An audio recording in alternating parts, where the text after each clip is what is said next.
Hi ನಮಸ್ಕಾರ ಎಲ್ಲ ನನ್ನ ಯೂಟ್ಯೂಬ್ ಫ್ಯಾಮಿಲಿಗೆ. ಹೇಗಿದ್ದೀರಾ ಎಲ್ಲರೂ ಚೆನ್ನಾಗಿದ್ದೀರಿ ಅಂತ ಭಾವಿಸ್ತಾ ವಿಡಿಯೋ ಸ್ಟಾರ್ಟ್ ಮಾಡೋಣ. ಇವತ್ತಿನ ವಿಡಿಯೋದಲ್ಲಿ ವೆಜ್ ಅಥವಾ ಕ್ಯಾಬೇಜ್ ಮಂಚೂರಿಯನ್ ಹೇಗೆ ಮಾಡೋದು ಅನ್ನೋದನ್ನು ನೋಡೋಣ. ಅದು ಕೂಡ ಯಾವುದೇ ಥರ ಸಾಸ್ ಬಳಸ್ತೇನೆ ಮನೇಲಿರೋ ಐಟಮ್ ಯೂಸ್ ಮಾಡಿಕೊಂಡು ಹೇಗೆ ಮಾಡೋದು ಅಂತ ತೋರಿಸ್ತೀನಿ. ಸೊ ಬನ್ನಿ, ಯಾಕೆ ತಡ, ಸ್ಟಾರ್ಟ್ ಮಾಡೋಣ.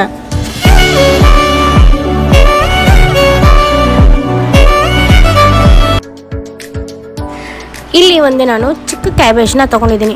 ಈ ಕ್ಯಾಬೇಜ್ನ ನಾನು ನೀಟಾಗಿ ಕಟ್ ಮಾಡಿಕೊಂಡು ಅಥವಾ ನೀವು ತುರ್ಕೊಳ್ಳಬಹುದು. ಕಟ್ ಮಾಡ್ಕೊಂಡ್ರೆ ಸ್ವಲ್ಪ ಏನೋ ಕ್ರಂಚಿ ಆಗಿರುತ್ತೆ ಅಂತೇಳಂದು ನಾನು ತುರ್ಕೊಳ್ಳೋದೇನೆ ಈ ಥರ ಕಟ್ ಮಾಡ್ಕೊತಾ ಇದ್ದೀನಿ.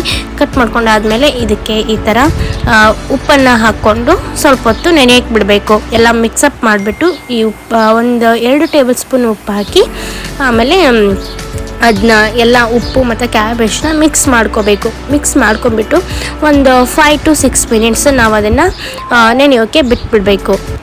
ಕ್ಯಾಬೇಜ್ನ ಆ ಥರ ನೆನೆಯೋಕ್ಕೆ ಬಿಟ್ಟ ಮೇಲೆ ನಾನಿಲ್ಲಿ ಟೊಮೊಟೊ ಸಾಸ್ನ ರೆಡಿ ಮಾಡ್ಕೋತಾ ಇದ್ದೀನಿ. ಟೊಮೊಟೊ ಸಾಸ್ ಏನಕ್ಕೆ ಬೇಕು ಅಂತ ಅಂದರೆ ಮಂಚೂರಿಯನ್ ರೆಡಿ ಆದಮೇಲೆ ಅದನ್ನ ಒಗ್ಗರಣೆ ಹಾಕೋಕ್ಕೆ ಸ್ವಲ್ಪ ಈ ಥರ ಸಾಸ್ ಟಚಪ್ ಕೊಟ್ಟರೆ ಚೆನ್ನಾಗಿರುತ್ತೆ ಅಂತೇಳಿ ಅಂದ್ಬಿಟ್ಟು ನಾನು ಇಲ್ಲಿ ಹೋಮ್ ಮೇಡ್ ಸಾಸ್ನ ರೆಡಿ ಮಾಡ್ಕೋತಾ ಇದ್ದೀನಿ. ಇದನ್ನೇನು ಮಾಡೋಕ್ಕೇನು ಜಾಸ್ತಿ ಇಲ್ಲ. ಈ ಥರ ಒಂದು 4-5 ಟೊಮೊಟೊ ಹಣ್ಣನ್ನು ತೊಗೊಂಡ್ಬಿಟ್ಟು ಸ್ಲೈಸ್ ಆಗಿ ಕಟ್ ಮಾಡಿಕೊಂಡು ಒಂದು ಬಾಣಲಿಗೆ ಹಾಕಿ ಸ್ವಲ್ಪ ಎಣ್ಣೆ ಹಾಕಿಬಿಟ್ಟು ಈ ಥರ ಫ್ರೈ ಮಾಡಬೇಕು. ಇದು ಯಾವ ಕನ್ಸಿಸ್ಟೆನ್ಸಿ ಬರಬೇಕು ಅಂತ ಅಂದರೆ ಅದು ನೀರು ಬಿಟ್ಕೊಂಡು ಹಸಿ ಅಂಶ ಎಲ್ಲ ಹೋಗಬೇಕು ಮತ್ತು ತಳ ಹತ್ತಬಾರ್ದು. ಅಲ್ಲಿವರೆಗೂ ನಾವು ಇದನ್ನು ಫ್ರೈ ಮಾಡ್ತಾ ಇರಬೇಕು. 1 to 3 ಮಿನಿಟ್ಸ್ ಆಗುತ್ತೆ. ಸೊ ಈ ಥರ ಆದಮೇಲೆ ಅದನ್ನು ಸ್ವಲ್ಪ ಆರಿಸ್ಕೊಂಡು ನಾವು ಸಾರಿಗೆ ಹಾಕ್ಕೊಂಡು ಅದನ್ನ ರುಬ್ಕೊಂಡಾದಮೇಲೆ ಆ ಪ್ಯೂರಿಗೆ ನಾವು 2 ಟೇಬಲ್ ಸ್ಪೂನು ಸಕ್ಕರೆ ಹಾಗೂ ಖಾರ ಹಾಕ್ಕೊಂಡು 1 ಟೇಬಲ್ ಸ್ಪೂನಷ್ಟು ಉಪ್ಪನ್ನ ಮಿಕ್ಸ್ ಮಾಡ್ಕೋಬೇಕು. ಸೊ ಆ ಪ್ಯೂರಿಗೆ ನಾವಿದನ್ನು ಮಿಕ್ಸ್ ಮಾಡ್ಕೊಂಡಾದ್ಮೇಲೆ ಅಗೇನ್ ಮತ್ತು ಹೊಳಪಸು ನಾವಿದನ್ನು ಸ್ವಲ್ಪ ಫ್ರೈ ಮಾಡಬೇಕಾಗುತ್ತೆ. ಆ್ಯಂಡ್ ಸಾಸು ತಿಕ್ ಕನ್ಸಿಸ್ಟೆನ್ಸಿ ಬರೋವರೆಗೂ ಸ್ವಲ್ಪ ಲೋ ಫ್ಲೇಮಲ್ಲಿ ಇದನ್ನು ಬೇಯಕ್ಕೆ ಬಿಡೋಣ.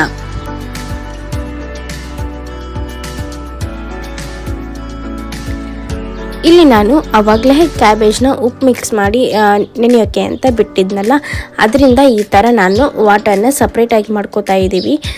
ಏಕೆಂದರೆ ಈ ಥರ ವಾಟರ್ನ ನೀಟಾಗಿ ಸಪ್ರೇಟ್ ಮಾಡ್ಕೊಳ್ಳಿಲ್ಲ ಅಂತ ಅಂದರೆ ಮಂಚೂರಿಯನ್ನು ಕ್ರಂಚಿಯಾಗಿ ಬರಲ್ಲ ಅಂತ ಹೇಳಂದ್ಬಿಟ್ಟು ಸಪ್ರೇಟ್ ಮಾಡ್ಕೊಂಡ್ವಿ. ನಾನಿಲ್ಲಿ ಕ್ಯಾಬೇಜ್ ಜೊತೆ ಮಿಕ್ಸ್ ಮಾಡೋಕ್ಕಂತ ಹೇಳಂದ್ಬಿಟ್ಟು ಕ್ಯಾರೆಟ್ನ ತುರ್ಕೊಂಡು ಇಟ್ಕೊಂಡಿದ್ದೀನಿ. 1-2 ಕ್ಯಾರೆಟ್ನ ತುರ್ಕೊಂಡು ಇಟ್ಕೊಂಡಿದ್ದೀನಿ. ಹಾಗೆ ಒಂದು 4-5 ಹಸಿಮೆಣಸಿನ್ಕಾಯಿನ ಸಣ್ಣದಾಗಿ ಕಟ್ ಮಾಡಿ ಇಟ್ಕೊಂಡಿದ್ದೀನಿ. ಸೊ ಕ್ಯಾಬೇಜ್ಗೆ ನಾನು ಸೋಡಾ ಪುಡಿ ಹಾಗೆ ತುರ್ಕೊಂಡಿರೋ ಕ್ಯಾರೆಟು ಮತ್ತು ಮೆಣಸಿನ್ಕಾಯಿನ ಹಾಕಿದೆ.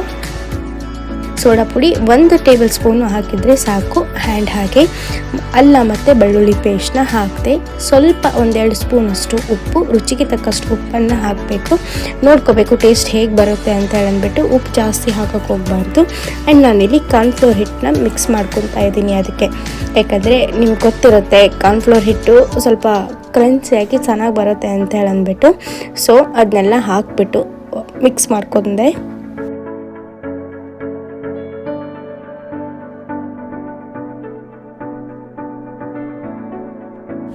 ಅದನ್ನು ಫಸ್ಟು ನೀಟಾಗಿ ಮಿಕ್ಸಪ್ ಮಾಡ್ಕೊಂಡಾದ್ಮೇಲೆ ಮತ್ತೆ ಸ್ವಲ್ಪ ನೋಡಿಕೊಂಡು ಖಾರದ ಪುಡಿ ಹಾಗೆ ಸ್ವಲ್ಪ ಉಪ್ಪು, ನಾವು ಹಾಕಿದ್ರಲ್ಲಿ ಸ್ವಲ್ಪ ಉಪ್ಪು ಕಮ್ಮಿ ಆಗಿತ್ತು ಅಂತ ಹೇಳಂದ್ಬಿಟ್ಟು ಮತ್ತೆ ಒಂದು ಸ್ವಲ್ಪ ಉಪ್ಪು ಹಾಕ್ಕೊಂಡ್ವಿ ನಾನು.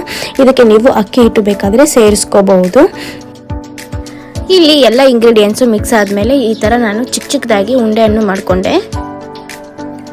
ಉಂಡೆ ಎಲ್ಲ ಮಾಡ್ಕೊಂಡು ಇಟ್ಕೋಬೇಕಾದ್ರೆ ನಾನು ಎಣ್ಣೆ ಕಾಯಕ್ಕಿಟ್ಟಿದ್ದೆ. ಸೊ ನೋಡ್ತಾ ಇರ್ಬೋದು ನೀವು. ಇಲ್ಲಿ ಹೈ ಫ್ಲೇಮು ಇಡಬಾರ್ದು ಜಾಸ್ತಿ, ಆ್ಯಂಡ್ ಲೋ ಫ್ಲೇಮು ಇಡಬಾರ್ದು. ಮೀಡಿಯಮ್ ಫ್ಲೇಮಲ್ಲಿ ನಾವು ಈ ಥರ ಒಂದು 4-5 ಉಂಡೆನ ಹಾಕ್ಕೊಂಡು ಈ ಥರ ನಾವು ನೀಟಾಗಿ ಫ್ರೈ ಮಾಡ್ಕೋಬೇಕು. ಅದನ್ನೆಲ್ಲ ಫ್ರೈ ಮಾಡಿ ಆದಮೇಲೆ ನಾನಿಲ್ಲಿ ಒಗ್ಗರಣೆಗೆ ಅಂತ ಹೇಳಂದ್ಬಿಟ್ಟು 1-2-3 ಈರುಳ್ಳಿನ ಚಿಕ್ಕದಾಗಿ ಕಟ್ ಮಾಡಿ ಇಟ್ಕೊಂಡಿದ್ದೆ. ಹಾಗೆ ಮೆಣಸಿನ್ಕಾಯಿನೂ ಕೂಡ ನಾನು ತೊಗೊಂಡಿದ್ದೆ 1-2-3. ಜಿಂಜರ್ ಗಾರ್ಲಿಕ್ ಪೇಸ್ಟ್ನ ರಾ ಹಾಕಿದರೆ ಚೆನ್ನಾಗಿರುತ್ತೆ ಅಂತ ಹೇಳಂದು ನಾನು ರೆಡಿಮೇಡ್ ಪೇಸ್ಟ್ನ ಯೂಸ್ ಮಾಡಿರಲಿಲ್ಲ.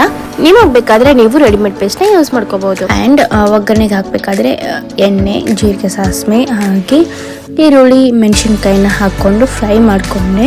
ಸ್ವಲ್ಪ ಇದು ಹಸಿ ವಾಸನೆ ಹೋದ್ಮೇಲೆ ನಾನು ಅಲ್ಲ ಮತ್ತು ಬೆಳ್ಳುಳ್ಳಿ ಪೇಸ್ಟ್ನ ಹಾಕ್ಕೊಂಡೆ. ಆಮೇಲೆ ಅದನ್ನು ಸ್ವಲ್ಪ ಫ್ರೈ ಮಾಡಿಕೊಂಡು ಅದರದ್ದು ಹಸಿ ವಾಸನೆ ಹೋಗಬೇಕು. ಅದಾದಮೇಲೆ ನಾವೇನು ಟೊಮೆಟೊ ಪೇಸ್ಟ್ನ ರೆಡಿ ಮಾಡಿದ್ವಲ್ಲ ಸಾಸ್ನ ಅದನ್ನು ಹಾಕ್ಕೊಂಡು ಚೆನ್ನಾಗಿ ಮಿಕ್ಸ್ ಮಾಡ್ಕೋಬೇಕು. ಅಗೇನ್ ಸ್ವಲ್ಪ ಫ್ರೈ ಮಾಡಬೇಕು, ಅಂದರೆ ಒಂದು ನಿಮಿಷ ಅಥವಾ 2 ನಿಮಿಷ ಸ್ವಲ್ಪ ಲೋ ಫ್ಲೇಮಲ್ಲಿಟ್ಟು ಅದನ್ನು ಸ್ವಲ್ಪ ಬಾಡಿಸ್ಕೊಂಡು ಫ್ರೈ ಮಾಡ್ಕೊಂಡು ಆದಮೇಲೆ ನಾವೇನು ಮಂಚೂರಿಯನ್ನ ರೆಡಿ ಮಾಡಿ ಫ್ರೈ ಮಾಡಿ ಇಟ್ಕೊಂಡಿದ್ವಲ್ಲ ಅದನ್ನು ಈ ಒಗ್ಗರಣೆ ಒಳಗಡೆ ಮಿಕ್ಸ್ ಮಾಡಬೇಕು. ಬೇಕಾದರೆ ಇದಕ್ಕೆ ನೀವು ಎಕ್ಸ್ಟ್ರಾ ವೆಜಿಟೇಬಲ್ಸ್ನು ಆ್ಯಡ್ ಮಾಡ್ಕೋಬೋದು, ಲೈಕ್ ಬೀನ್ಸು ಅಥವಾ ಕ್ಯಾಪ್ಸಿಕಮ್ಮು ಈ ಥರದ್ದು ಏನಾದರೂ ಹಾಕ್ಕೊಂಡು ನೀವು ಎಕ್ಸ್ಟ್ರಾ ವೆಜಿಸನ್ನು ನೀವು ಮಿಕ್ಸ್ ಮಾಡ್ಕೋಬೋದು. ಆ್ಯಂಡ್ ಇದಕ್ಕೆ ಇನ್ನೊಂದು ಸ್ವಲ್ಪ ಟಚಪ್ ಬೇಕಂತಂದರೆ ನೀವು ಮೇಲೆ ಕೊತ್ತಂಬರಿ ಸೊಪ್ಪು ಅಥವಾ ಸ್ಪ್ರಿಂಗ್ ಆನಿಯನ್ ಕೂಡ ಹಾಕೋಬೋದು. ಸ್ಪ್ರಿಂಗ್ ಆನಿಯನ್ ಅಂತಂದರೆ ಉಳ್ಳಾಗಡ್ಡಿ ತಪ್ಪಲನ್ನು ನಾವು ಹಾಕೋಬೋದು, ಗಾರ್ನಿಷಿಗಾಗಿ ಚೆನ್ನಾಗಿರುತ್ತೆ ಆ್ಯಂಡ್ ಟೇಸ್ಟಿಗೆ ಚೆನ್ನಾಗಿರುತ್ತೆ. ನಾನು ಮಾಡಬೇಕಾದ್ರೆ ಕೊತ್ತಂಬರಿ ಸೊಪ್ಪು ಖಾಲಿಯಾಗಿತ್ತು, ಸೊ ಹಾಗಾಗಿ ನಾನು ಹಾಕಿಲ್ಲ. ಈ ರೆಸಿಪಿನ ಯಾರಾದರೂ ಟ್ರೈ ಮಾಡಿದರೆ ಹೇಗಾಗಿತ್ತು ಅಂತ ಹೇಳೋದನ್ನು ಮಾತ್ರ ಮರೆಯೋಕ್ಕೆ ಹೋಗಬೇಡಿ. ಹಾಗೆ ಈ ವಿಡಿಯೋ ಹೇಗಿತ್ತು ಅಂತ ಕಮೆಂಟ್ ಮುಖಾಂತರ ತಿಳಿಸಿ. ವ್ಯೂವ್ಸು ಜಾಸ್ತಿ ಬರುತ್ತೆ, ಕಮೆಂಟ್ಸ್ ಕಮ್ಮಿ ಬಂದಿರುತ್ತೆ, ಲೈಕ್ ಬಂದಿರಲ್ಲ. ಪ್ಲೀಸ್ ಯಾರು ಈ ವಿಡಿಯೋನ ನೋಡ್ತೀರಾ ಚಾನಲ್ನ ಸಬ್ಸ್ಕ್ರೈಬ್ ಮಾಡ್ಕೊಳ್ಳಿ, ನಿಮ್ಮನ್ನೇ ಎಂಟರ್ಟೈನ್ ಮಾಡೋದ್ರಲ್ಲಿ ನಾನು ಮಿಸ್ಸೇ ಮಾಡಲ್ಲ. ಸೊ ರೆಸಿಪಿ ಹೇಗಿತ್ತು ಅಂತ ಹೇಳೋದನ್ನು ಮರೆಯೋಕ್ಕೆ ಹೋಗಬೇಡಿ. ಹಾಗೆ ನಿಮ್ಮ ಫ್ರೆಂಡ್ಸ್ ಆ್ಯಂಡ್ ಪಬ್ಲಿಕ್ಸ್ಗೂ ಶೇರ್ ಮಾಡ್ಕೊಳ್ಳಿ. See you in the next vlog. Bye.